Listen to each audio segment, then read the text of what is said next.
Caros irmãos e irmãs em Cristo Jesus, nós celebramos o 22º domingo do tempo comum, no qual a palavra de Deus nos recorda de forma clara e insistente em todas as leituras isso que acabamos de ouvir por meio de nosso Senhor. Quem se eleva será humilhado, e quem se humilha será elevado. É aqui que repousa a reflexão sobre um dos mais graves pecados que pode atingir a vida de um cristão: o pecado do orgulho. O orgulho sempre leva à soberba, e a soberba e o orgulho levam à queda. Os grandes, aqueles que foram grandes diante de Deus, que na história da salvação colaboraram com a obra de Deus, sempre foram pequenos, considerados pelos demais, inclusive aqueles que os conheciam, como nada. Por que há essa distinção, esta predileção de Deus pelos pequenos?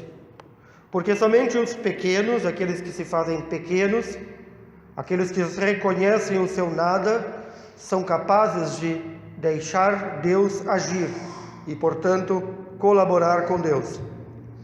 Todos aqueles que buscam o poder, buscam a riqueza, buscam a posição, se revelam mais cedo ou mais tarde no exercício do poder recebido.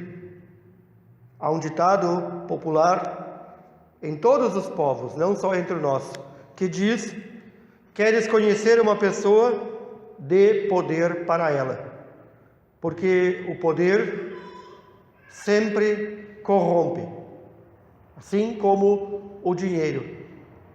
Tudo aquilo que parece ser tão importante como o poder, a posição, o nome, tudo isso diante de Deus vale menos do que a cinza, porque tudo isto passa.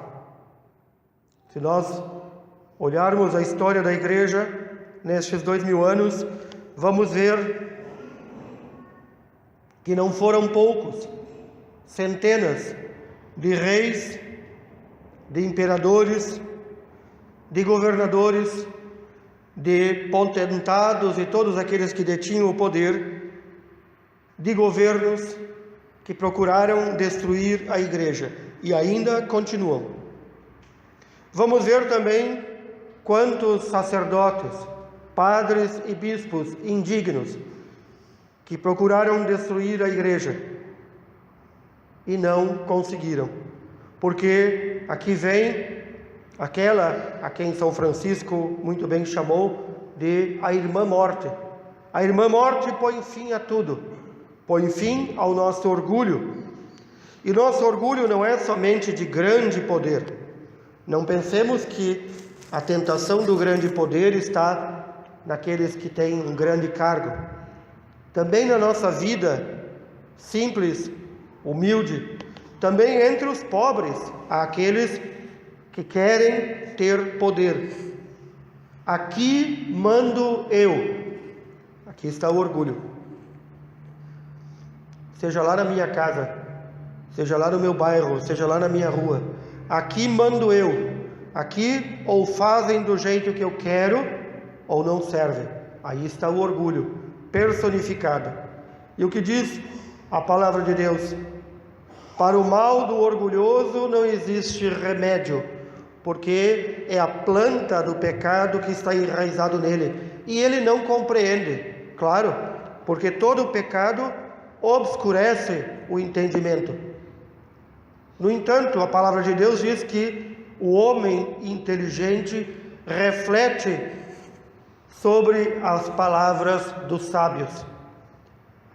É aquele que, refletindo sobre a palavra dos sábios que o precederam, os santos e santas de Deus, aquele que tem o ouvido bem atento à sabedoria de Deus, este é verdadeiramente o homem inteligente.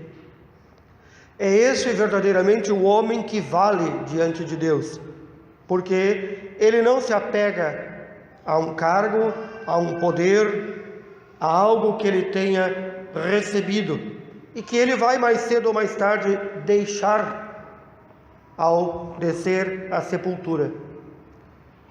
Há muita gente que não compreende e que, embora tenha ouvido durante 20, 30, 40, 90 anos, ainda não tem entendido que na igreja, escola de fé e de doutrina, escola na qual fomos chamados a sermos educados por Deus, na igreja é grande aquele que serve e que se coloca em último lugar, não aquele que tem título ou poder. O poder, a nós humanos, sempre corrompe. Dê o poder a um homem e o descobrirás quem é. Também a palavra de Deus, por meio da carta aos Hebreus, nos recorda que nós nos aproximamos ao aceitarmos seguir Jesus, não daquela treva, daquela escuridão, daquele fogo ardente, daquela tempestade que nossos pais no deserto ouviam, daquela voz poderosa. Aqui está fazendo referência ao momento em que o povo estava no deserto, a caminho da terra prometida, e Deus começou a falar a todo o povo. Muitos se queixavam porque Deus falava somente com Moisés. E Deus começou a falar com todo o povo, e o que eles ouviam? Fogo ardente, treva, escuridão, tempestade, som de trombeta e voz poderosa que não paravam. E eles gritavam a Moisés: peça por favor que Deus se cale, porque nós não aguentamos. Suplicaram que não continuasse. A carta aos Hebreus nos diz: nós não nos aproximamos dessa realidade tremenda, mas nós nos aproximamos de Jesus Cristo, Deus que se faz um de nós para nos ensinar o caminho da santidade em meio às nossas coisas. Este Senhor, Deus e Juiz nosso, mediador da nova aliança, nos fala com suavidade, mas nos fala também com verdade. Nós vivemos em uma época em que as pessoas acham que falar com suavidade é adoçar o pecado, dizer que tudo está bem, que tudo é permitido. Ouçamos o que Jesus nos fala, por meio dos santos evangelhos, por meio dos apóstolos, por meio da igreja.